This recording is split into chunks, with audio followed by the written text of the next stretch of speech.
Excuse me, miss, your mic is muted. Yes, I know it is. Good afternoon, everyone. I was having some technical challenges a bit earlier. I actually signed in about 10 minutes ago, but then I was kicked off. So give me a few more minutes and we will begin.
Good afternoon to everyone Afternoon.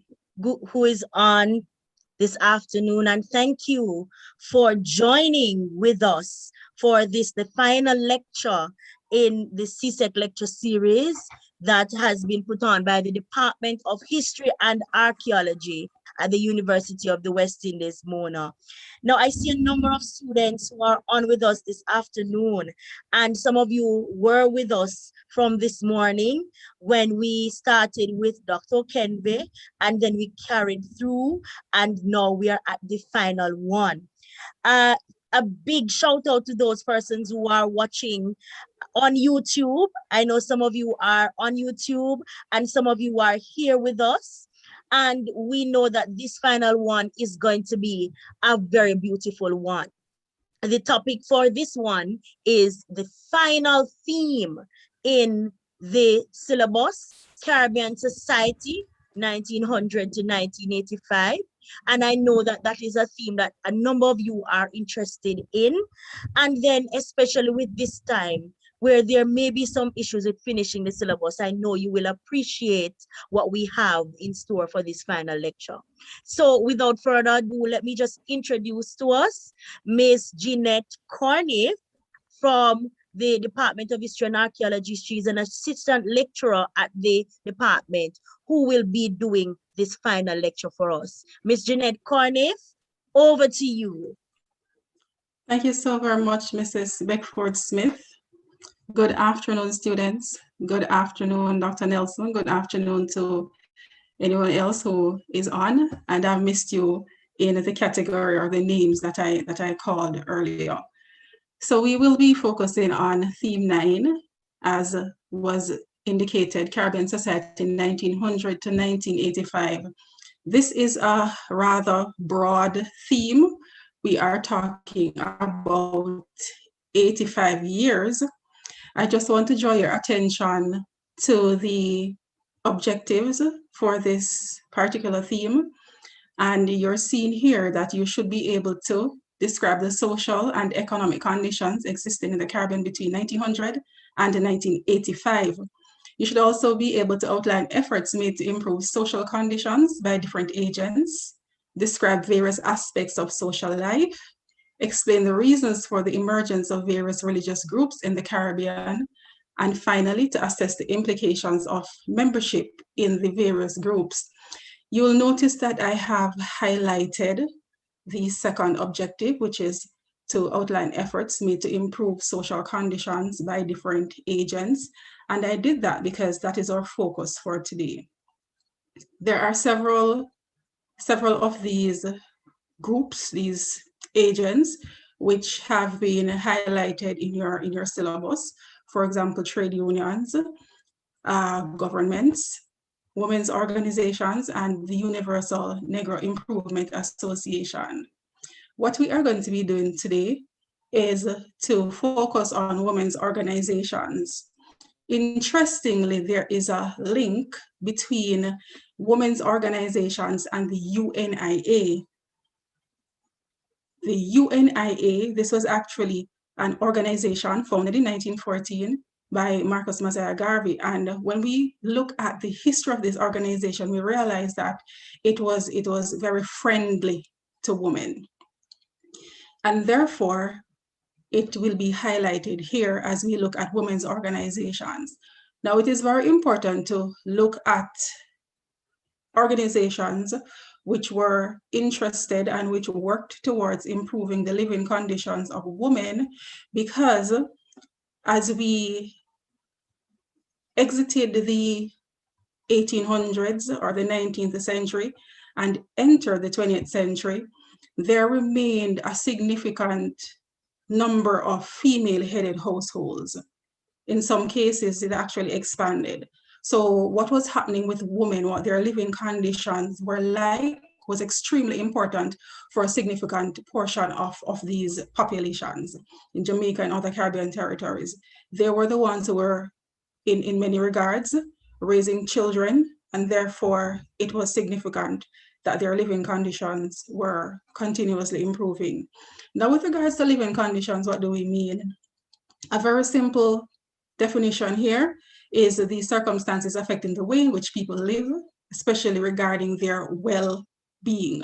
So essentially, we'll be looking at some women's organizations and how they help to advance the cause of women with regards to improving their overall well-being.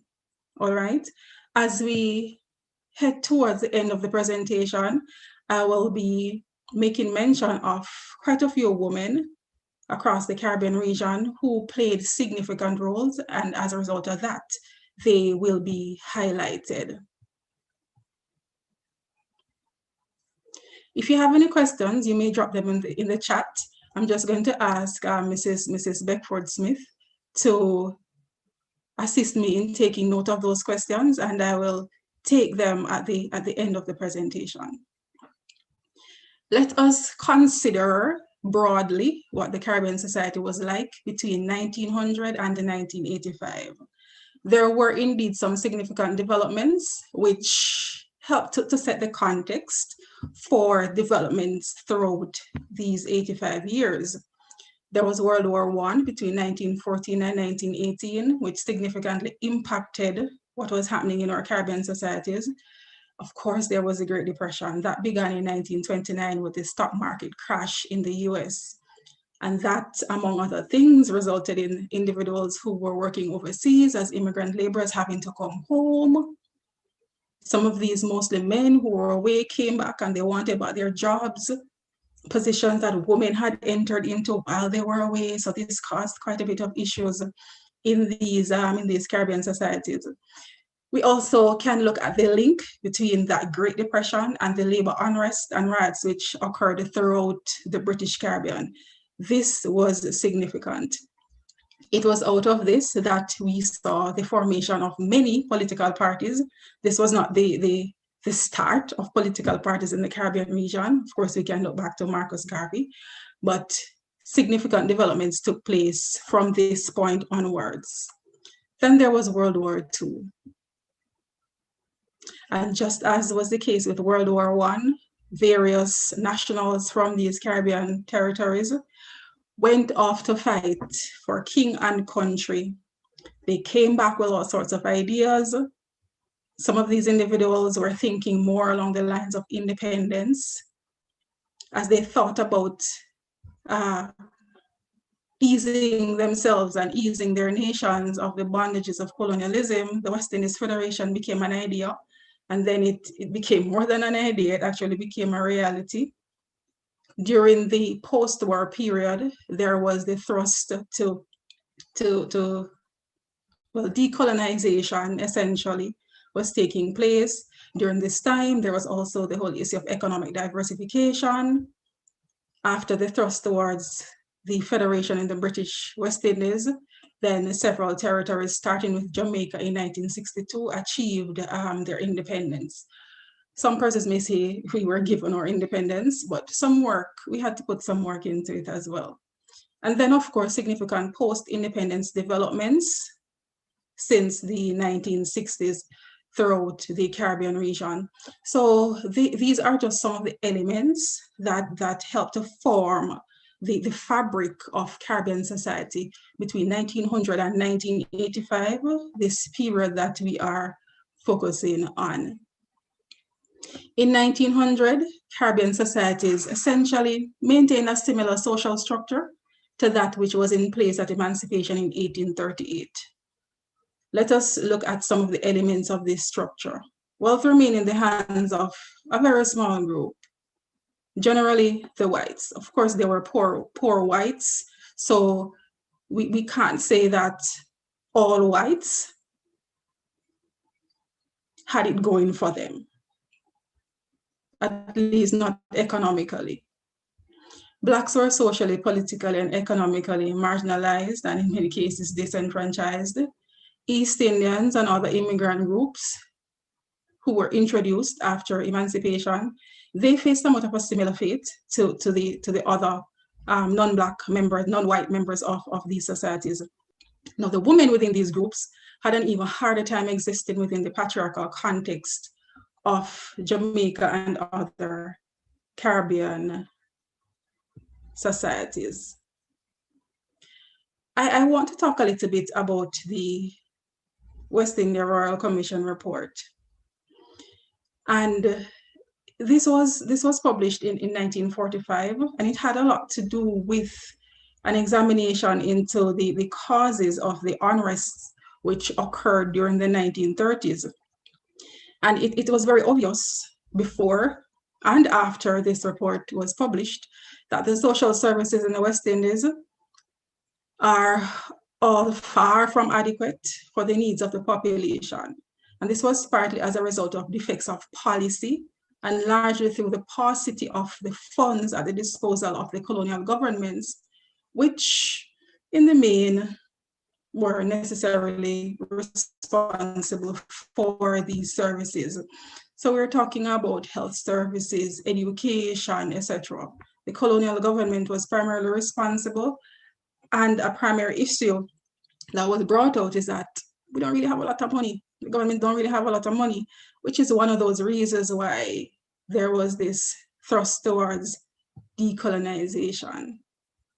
Now, the crux of the West Indian problem is then that a demand for better living conditions was becoming increasingly inconsistent among an expanding population at a time when, apart from war conditions, world economic trends seriously endangered even the maintenance of present standards. The standards were already low. And if we had the time to look more into the disturbances of the 1930s, we'll understand that the standards were indeed quite low, and they kept getting worse for some time. The prolonged economic depression of recent years, according to the Moyne Commission report, found in the West Indies, the West Indies communities, indicated that these communities were ill-equipped to deal with the issues. Even before the depression, the standards were low, much more afterwards. With regards to women's organizations and the role that they played during this time, Michael Toussaint claims that it fell to women to lead the charge for social change also, and often enough that of the other groups similarly ignored, including children, the aged, the decrepit, and the disabled. Earlier, I mentioned the fact that there were so many female-headed households, and even within households where the males were present, in many cases, because of the socioeconomic issues that the family faced, women were contributing to the household as well. During the 19th century, women had consistently challenged the various forms of oppression and discrimination meted out to them. From the beginning of the last century, they continued to preoccupy themselves with these challenges. And this is a significant point. Women were not only involved in these organizations for their own benefit, but they were thinking also about the benefit of their children being extensions of them anyway. Outside of these children, or along with these children who they were concerned with, they were also advocating on behalf of the aged. Of course, some of these aged individuals were women, some of these disabled individuals were women as well.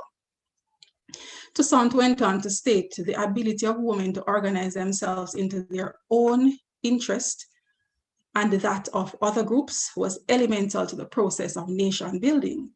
Further, their rise to preeminence in such fields as the provision of social welfare, trade unionism, and national politics during the 20th century did not only constitute signal achievements of their part, but also contributed to national development.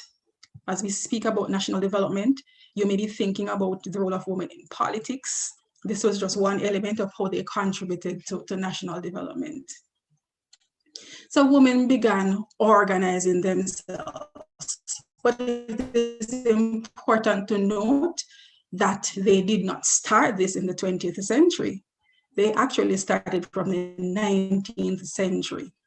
Women who were involved in the process networked among themselves to form organizations which institutionalized their work.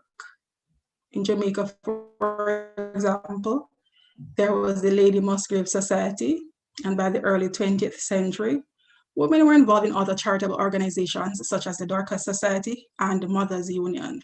When we speak of Dorcas, we think of that biblical character who was known for her acts of charity. And many women within the context of the late 19th century and early 20th century, middle of the 20th century, and continuing to 1985 and onwards, were known for their acts of charity. They were known for their social activism, all of these things that helped to benefit women, but other groups as well. Most of the early organizations were in keeping with activities deemed acceptable for women.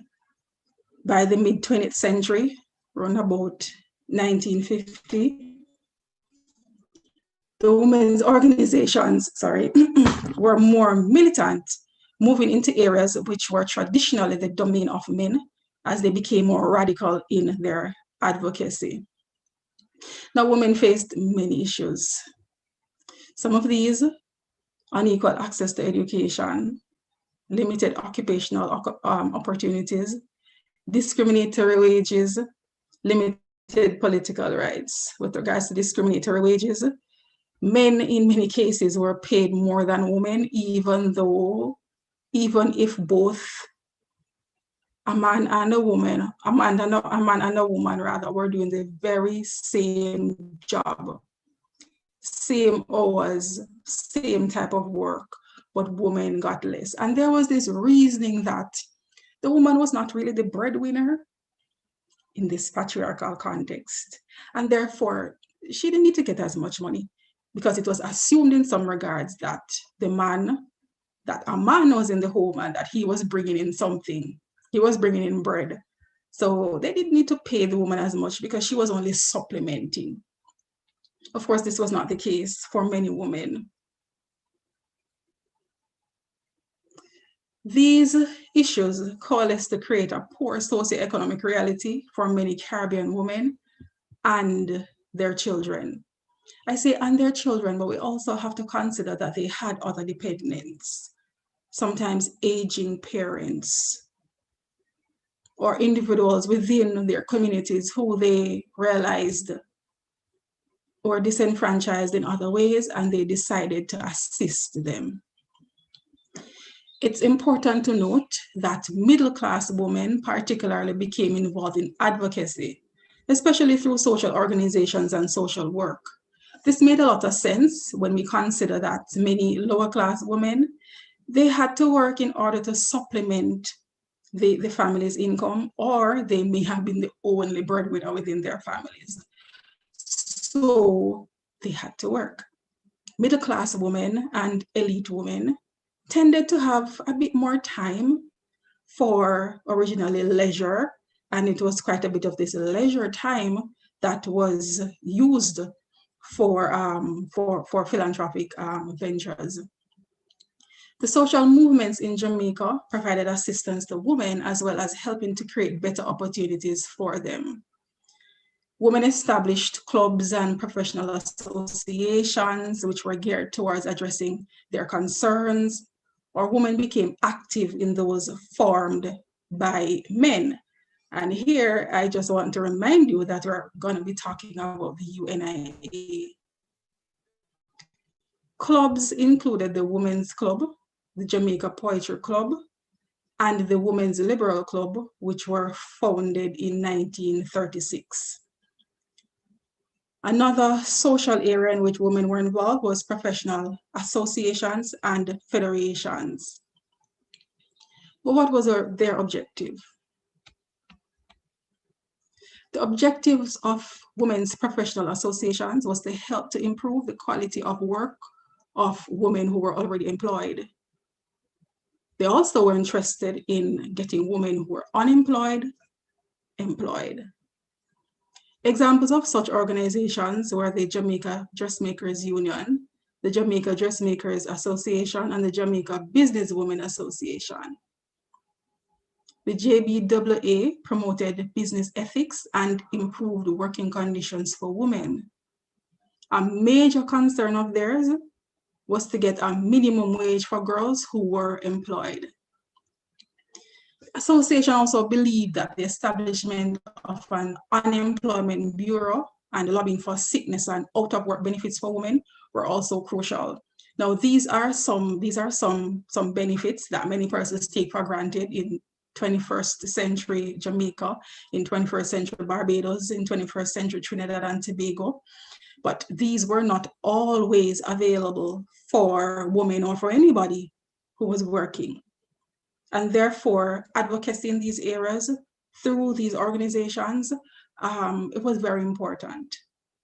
On the other hand, the JDU and the JBA united to respond to competition from imported ready-made clothes.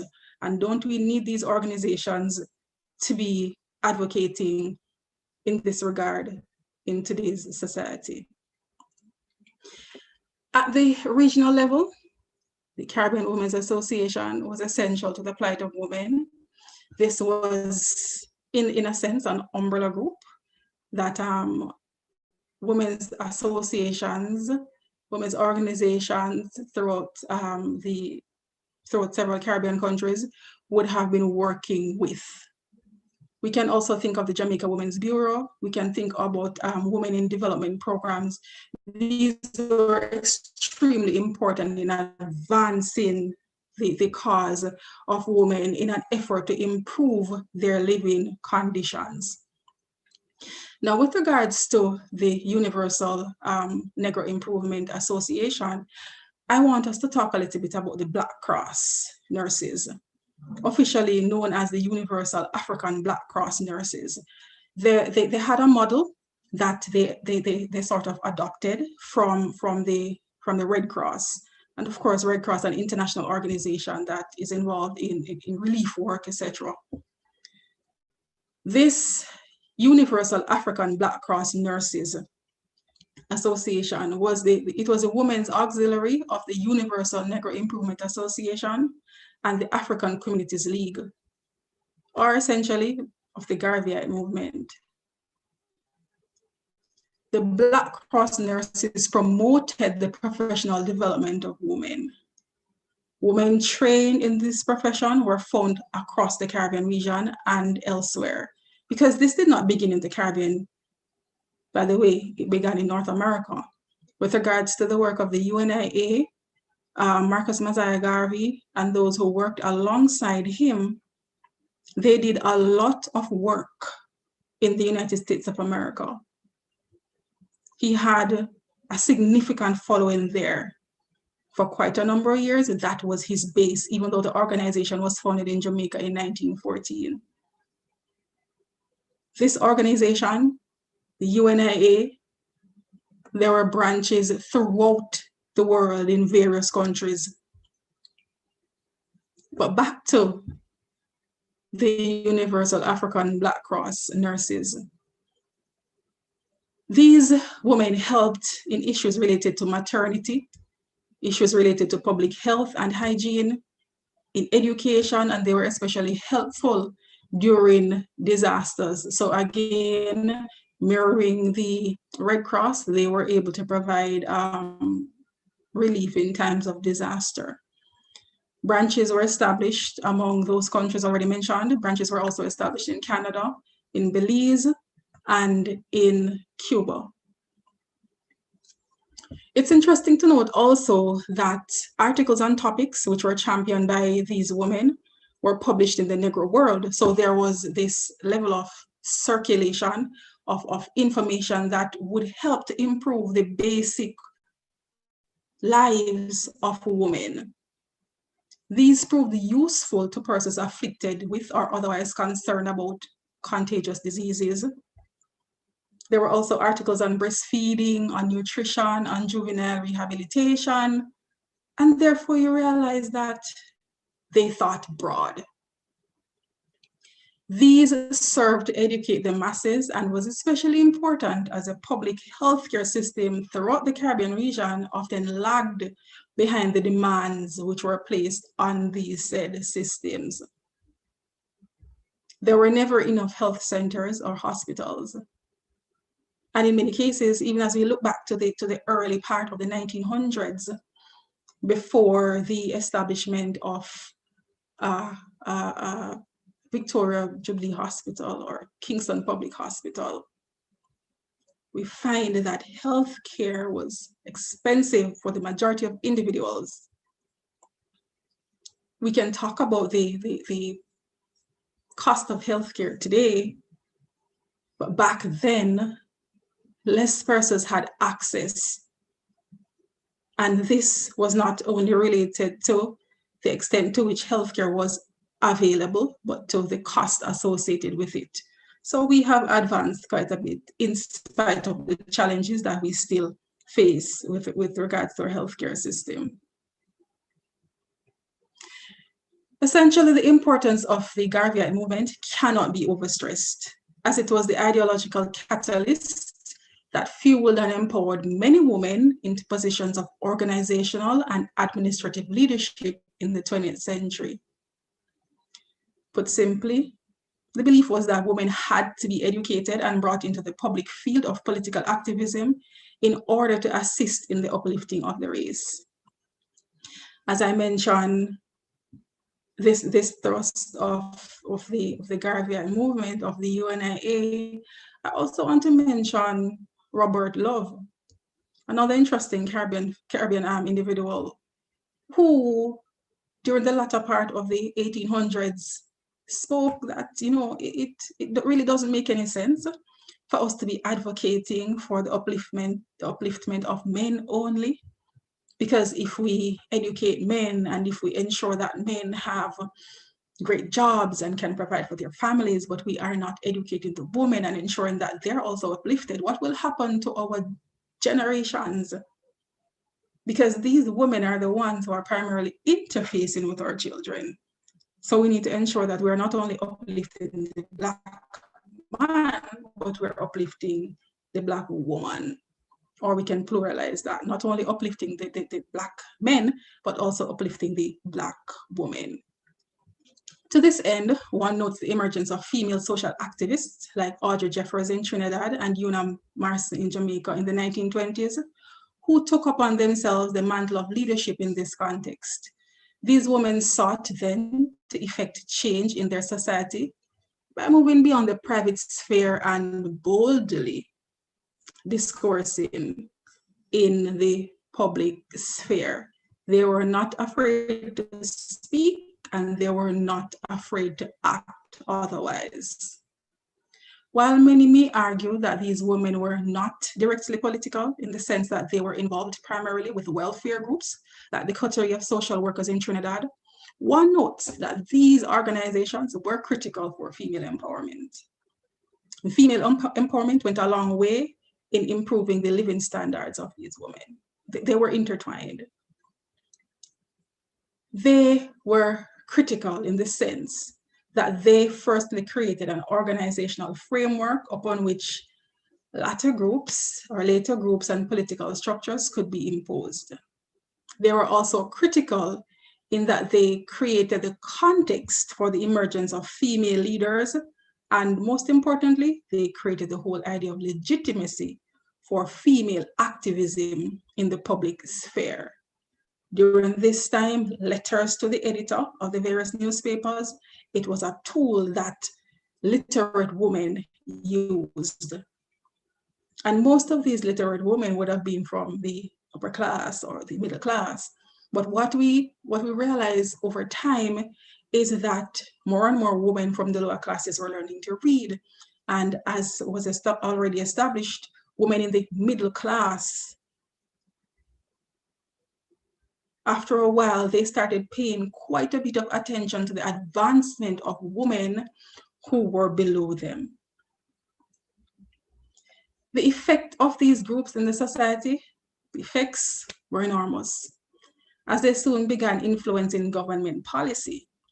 So even though this session, or within this session, the issue of the government and what the government did in improving the living standards of these individuals is not being directly addressed. We see here that the work that was being carried out by women within these organizations impacted government policy. This occurred as welfare and women's issues were now brought to the fore and had to be seriously considered by the colonial governments throughout the English-speaking Caribbean. Now, a logical progression of the social work aspect then was the issue of women's rights, with no surprise, therefore, that as an extension of this point, one sees that by the 1930s, there were definitive attempts being made to advocate for the vote for all women and for the presence of women not only within the professions, but also for women to be on municipal and legislative councils. So there was a desire for women to be very active in politics as well. And this kind of activity would have given women, and in fact did give women, a more effective foundation to advocate on behalf of women and on behalf of other groups within the society. Because from these positions, they were able to influence policies a whole lot more. So it goes back to the significant work of these women's organizations. A direct link, therefore, emerged between social organizations, largely populated and headed by women, and the move towards gender equity in the society. To this latter end, one notes the emergence of groups that had very thinly veiled political agendas, which now advocated public recognition and rights for women. The Jamaican Women's Liberal Club, which was founded in 1936, is one such group. This club was a progressive thinking organization for its time and was led by Garveyites like Amy Bailey and Mary Morris Knibb. Take note of the link. between the work of these women and the Garvey movement. It organized the first Jamaican Women's Conference in 1939.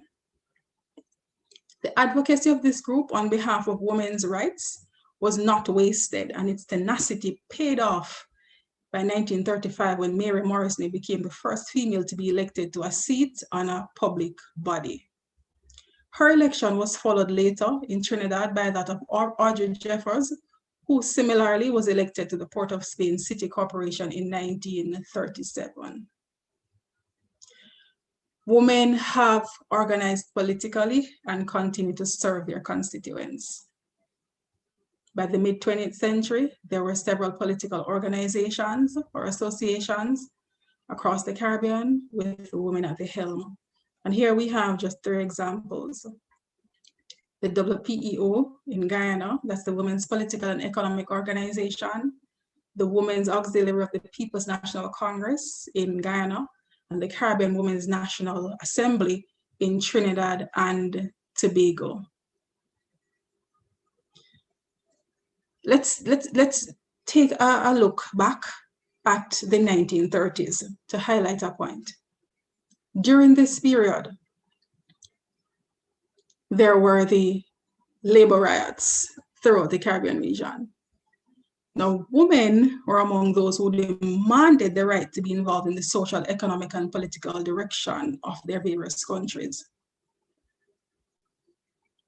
Some of these women who were advocates include Cleopatra White, she was from Belize, Christina King and Elma Franois from Trinidad and Tobago, Geraldine Manning, Alexandrine Gibbs. We also have Aggie Bernard, and we have Edna Manley. We see representatives from Barbados, from Jamaica. Now, with regards to Edna Manley, she played a significant role, an elite woman who helped to advance the cause of women generally, and not just women, but other marginalized groups within the society, within the Jamaican society. She was significantly involved with the women's arm of the People's National Party in Jamaica. And this was just one women's arm of a political party in the Caribbean context. These arms were often formed and led by the wives of party leaders. Members campaigned, they did fundraising on behalf of the political parties, etc. They were also instrumental in working at the grassroots, not just in fundraising, but in getting people out to vote. The organization of Women for Progress was linked to the Workers' Party of Jamaica, and the PNP Women's Movement was and is still linked to the People's National Party.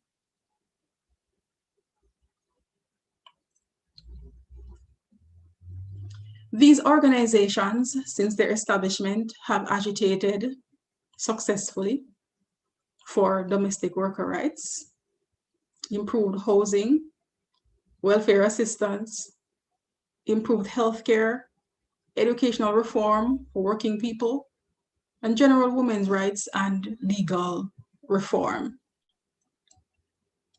With regards to women in development, this approach was extremely important as well, because here we realized that special programs were established with government and international agencies.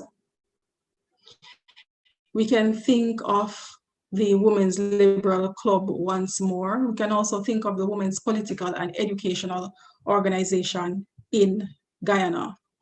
It's also significant in this same context that we think about the UN Decade of Women, or the UN Decade for Women, which was 1975 to 1985.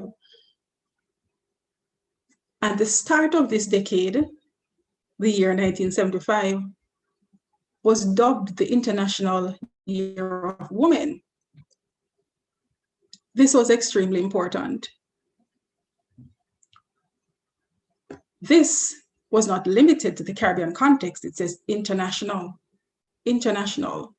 But what we realize is that the Caribbean was not left out of these developments that feminists and others throughout the world were seeking on behalf of women. Within the framework of the United Nations Decade for Women, 1975 to 1985, the goal of integrating women in development became the focus of work carried out by various governments. Lucille Matherin Mayer, a Jamaican, pushed for greater consideration of women's issues while reviewing the UN's first development decade. And it was out of this thrust by Mayer and other like-minded women that the UN Decade for Women was birthed. Participation in major conferences allowed women to voice their opinions on the route to their integration in development efforts in their countries, their regions, the world in general.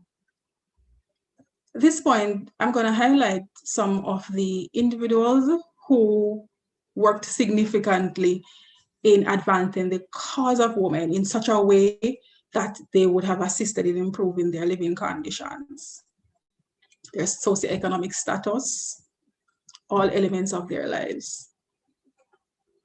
Firstly, there's Amy Bailey, a Jamaican, a Black social worker, a philanthropist, an educator, and also a local government politician. She was a trained teacher. She wrote letters to the editor. And these were all in an effort to improve the lives of ordinary women. She was very involved in improving family life in Jamaica. And as a result of this, among other organizations that she was involved in, such as the Housecraft Training Center, she became involved in the Save the Children Fund and played a role in initiating the whole concept of family planning and birth control in the country. She influenced the lives of working class and middle class women. While she was one of the earliest Jamaican feminists, she was criticized for training women to be confined to the traditional housewifely roles via the HTC. While persons may have had good grounds for criticizing her in this regard, recall that she was working, one of those women who was working towards improving the lives of women generally, and therefore ensuring that women were trained in these areas, that many of them found employment. It made sense in some regards. Professor Vereen Shepherd, for example, speaks about the numbers of women who worked in the domestic trade throughout the 1900s. So they were being employed even as the tourism sector really took off in the latter half of the 20th century. Persons were needed to work as housekeepers, etc. So the HTC did play a role in advancing these women. They were trained and they were able to be employed. Bailey also defended the rights of women to enter politics and to be trained to make them qualify for political roles. And then there was Mary Morris Knibb, also Jamaican. She was also a leader in the Women's Liberal Club of Jamaica, and she served as its president. She was a teacher by profession and ended up establishing a school, a private school, the Morris Knibb Preparatory School. I'm not sure if any one of you here attended that school. She was an active church woman who served in leadership and helped to organize the women in her church, which brings out another important point, because many women, they started to serve within their local churches.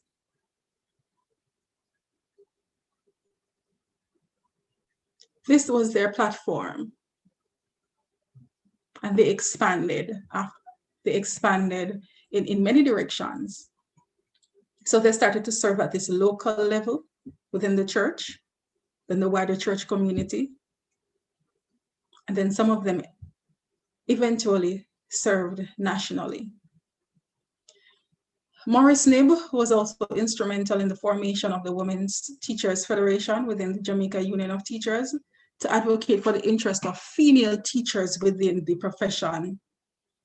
This, again, was extremely important with regards to improving the lives of women, children, and other dependents of women. There was also Amy Jakes Garvey, one of the two wives of Marcus Mosiah Garvey, one of his two Amy's. She was a journalist, a Black nationalist. She was an editor, and she was involved in the women's arm of the Universal Negro Improvement Association. She also contributed to the debate in the 1930s on women's readiness for political life. It's interesting to note that Amy also did a lot of work on the speeches of her husband and other writings that are attributed to our national hero, Marcus Mosiah Garvey. With Marcus Mosiah Garvey, she was in the forefront of the agitation for empowerment for Blacks in the diaspora. As part of the encouragement to this end, she rejected white values and took pride. She took pride in being Black and tried to get others to do the same. In taking this position, she was going against the grain, as upliftment of the Black race was not a popular position at this point in time. She also highlighted that the experience of women in economic management within the domestic sphere, that is within their homes, and in the shaping of society via child rearing, made them most suitable for leadership positions outside of the home, so within industry, in government, etc. This is an image here of Amy Jakes Garvey. There was also Una Marson, who was a part of the ongoing debate on women's readiness for political activism. She started to organize businesswomen in 1929. The members included cashiers, clerks, dressmakers, and stenographers. So these were not dirt poor individuals. These were women who would become empowered in such a way that they could also advocate with regards to improving the livelihood of other women. As a writer, she bridged the male world of journalism. She worked at the Gleaner and Jamaica Standard and used the opportunities afforded her to address women's place in society. She was a feminist. Her vision was for women to take their place in the workplace and in the nation. In short, they were to make themselves ready for political activism by getting involved in the social welfare needs of the nation. She was also a co-founder of the Save the Children Fund. In addition to that, she was involved in highlighting the conditions of women while the commissioners were here collecting data that was eventually pulled together and published as part of the Moyne Report in 1945. And outside of the Jamaican context, quickly, there was Winifred Gasking, Guyanese. She was interested in feeding the poor, in setting up cottage industries. She was also involved in local government. Along with Janet Jagan, she formed the Women Political and Economic Organization, which was the women's political arm of the People's Political Party. Very, very important. This happened in Jamaica, it happened in Guyana, it happened in Barbados, it happened in other Caribbean territories. There was also Elma Franois, a working class woman who became active in the organization of workers in St. Vincent and in Trinidad and Tobago. Interestingly, she was also a Garveyite, empowered by the movement, and later worked with labor leaders such as Andrew Cipriani, and formed organizations such as the National Unemployed Movement and Negro Welfare Cultural and Social Association to help the unemployed and to develop solidarity with people of African descent. She was a Pan-Africanist. And according to Rhoda Reddock, the Negro Welfare Cultural and Social Association was anti-fascist, socialist, anti-imperialist, and pro-working class. Franois was a mobilizer of Black women. And she played a role in the Butler Riots of 1937. Audrey Jeffries of Trinidad and Tobago is also worthy of mention. She gave women a voice through the coterie of social workers, which she led at the time of the Moyne Commission, to which the CSW presented its perspective on the working class protest of the 1930s. This group supported education for girls, but not just the dominant gender-based education. In particular, Jeffers and others within this group advocated for secondary education for girls and for Black women to have white-collar jobs. Talk about improving their living standards. The CSW was a key organization for Black and colored middle-class women from the 1920s to the 1940s. With regards to women in Barbados who worked with organizations which advanced the cause of women and helped to improve their living conditions, their general standard of living. She was a social and political advocate and a registered midwife who founded the Barbados Registered Nurses Association and assisted in the formation of the Barbados Labour Party. She and her husband were members of the UNIA. So again, we have another Garveyite. She made several attempts to enter representational politics and was successful and was rather unsuccessful in 1944 and 1946, but she did throw her hat in the race. By 1958, she was elected as a local government representative for Christ Church in Barbados. She was also a founding member and the first vice president of the Women's League of the Barbados Labour Party in 1959. So we have examples of women from Jamaica, from Barbados, we have from Trinidad and Tobago, and here we have another from Trinidad and Tobago, Christina Lewis, militant, social activist, and social worker, who founded the Caribbean Women's National Assembly in 1954. She also staged the first International Women's Day celebration in 1958. Her aim was to provide welfare assistance for the poor. Her organization was to be a pressure group to press the powers that be to address issues pertinent to women, including issues of health and education. With regards to health issues, she, along with other like-minded women, campaigned for prenatal and postnatal clinics throughout the country and helped to organize rallies and protests for equal pay and maternity benefits for women. There's also Beatrice Grigg out of Trinidad and Tobago. She was also influenced by the Garvey movement. She was Canadian by birth, but that did not stop her from significantly championing the cause of women in Trinidad and Tobago, because she was interested in them attaining a better quality of life. She actually paid significant attention to Indian women, a subgroup within the already marginalized group of women within the Caribbean region. Women's civil, economic, and political equality were important to this feminist. Other issues such as Pan-Africanism and anti-imperialism were addressed mainly by middle-class women, including Beatrice. Now, as we prepare to wrap, I want to introduce you to one of the professions that women in the Caribbean region entered during the 20th century, because the further up they went with regards to how we grade jobs, blue collar, white collar, etc.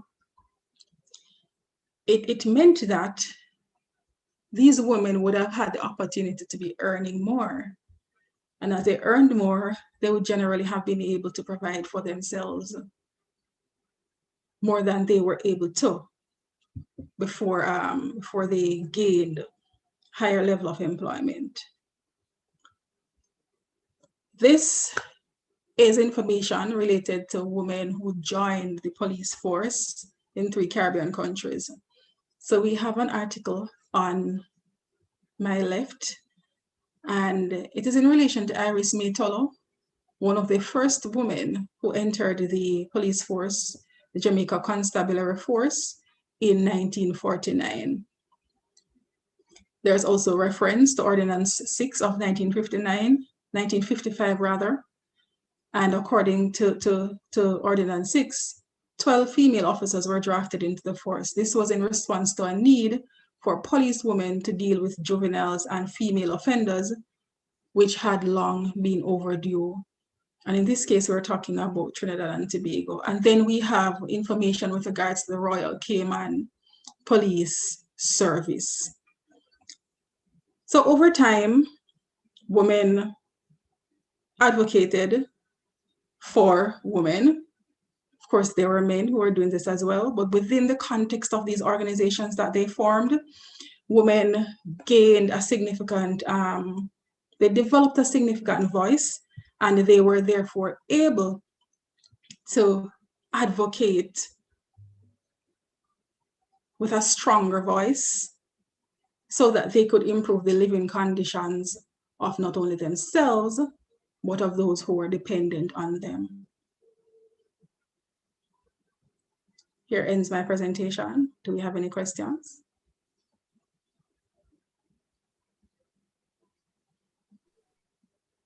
Thank you so much, Miss Corney. That was such a beautiful, beautiful presentation. I learned so much, especially on these wonderful Caribbean women. Now I'm looking at the chat and I don't see any questions here at the moment, but I don't know if there are persons who are present who would want to ask a question. You could just indicate by raising your hand, or you could place this question in the chat.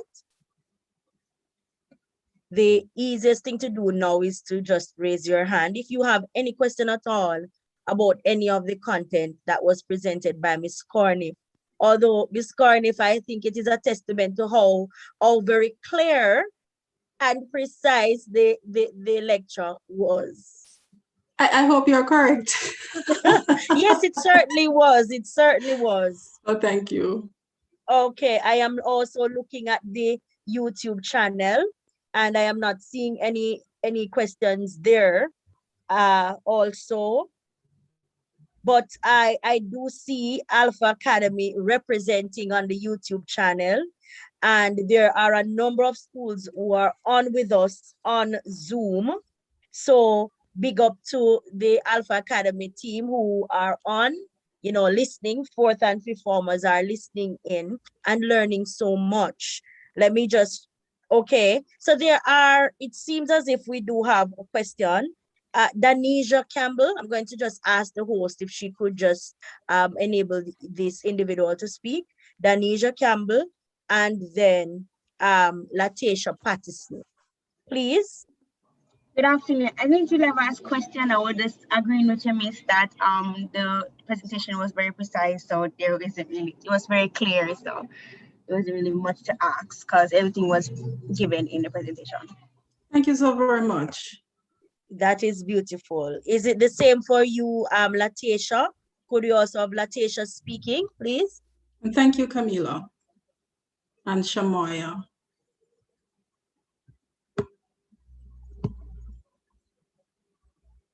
There is a question in the chat in the meanwhile, Ms. Corniff, while we wait for Latasha to be unmuted. And the question says, did Marcus Garvey also help the women's rights? Exactly. So I guess the question is, did Marcus Garvey have something to do with women's rights? Well, I know that he gave women significant platforms within his organization, but with regards to him specifically championing women's causes outside of that context, I would need to get back to you on that one. So if you put your information in the chat, preferably an email address, I can communicate further with you on that particular matter. Beautiful. There is another question. So this person is trying to make the connection between what it is that you're presenting and what she knows. And the person is asking, would Red Cross be like the Black Cross nurse, but more modern? That's the question. No, the Red Cross would have preceded the formation of the Black Cross Nurses Association. This group within the UNIA was somewhat patterned on the Red Cross, that vast international organization, which is so very prominent even today. Beautiful. So yes, that was the sort of link there was between these two groups. Okay, good. So I'm still not seeing any questions on the YouTube live, and there are no more questions in the chat. I think Latisha. May I add something else from with regards to Miss Brown's question? Sure, go right ahead. So again, with regards to the connection between the Red Cross and the Black Cross nurses, we can look at the work that the Black Cross nurses were involved in as a significant pattern of what persons involved in the Red Cross would do. For example, being available to individuals during times of disaster. The Red Cross is known for that. So if we really want to get an idea of what these Black Cross nurses were doing, we can really think about what we know about Red Cross. I believe you still have Red Cross groups in some schools. Some of you here may be a part of the Red Cross organization in your school. So that would give you a clearer indication of what the Black Cross nurses were doing. But of course, they were nurses, right? So it's not the Red Cross is not limited in that way. Okay, beautiful. Thank you so much, Ms. Corniff. And there are You're so very many welcome. other persons who are agreeing about how concise the lecture was and how beautiful it was and how much they learned. Cheyenne Davis says, this was an amazing presentation. Thank you very much. And Chamoya Parnell says, this was very educational and concise. Another individual says that it was very informative and is very grateful for what you have presented here today, Ms. You're all very welcome. I listened all the way through as well, and it really, really was very clear, very concise, and very, very informative. And I'm sure that our students feel a lot more prepared to sit these exams, especially as it relates to the theme of Caribbean Society 1900, when they are to answer these questions on the paper 2 more so. And so students, here it is that this is the end. We have come to the end of the lecture series. Yes, it was short, but it was so very good. All of the lectures were very timely, very relevant, and so very important, especially in this time where we're having so many challenges preparing. So we say thank you for coming out. All of the schools who are represented here today, here on Zoom and live on YouTube, thank you for coming out. Thank you for being a part, and all the best with all of your preparation for your exams. I am Melissa Beckford Simpson, President of the History Teachers Association, and it was my pleasure to be the moderator for this afternoon's lecture as we come to the end. Thank you so much. Mrs. Beckford-Smith, I also want to say thank you for the opportunity. And students, you could have been doing many other things. You tuned in, you're interested, and I appreciate the fact that you are in the audience. Thank you. Yes, Ms. Corniff, that is true. We should not take it for granted, huh? And they stayed with us all the way to the end. Thank you, students. Thank you, teachers. Thank you, Ms. Corniff, for that beautiful presentation. Very well done. And have a good one, everybody, as you prepare for your exams. Blessings. Thank you all. Blessings.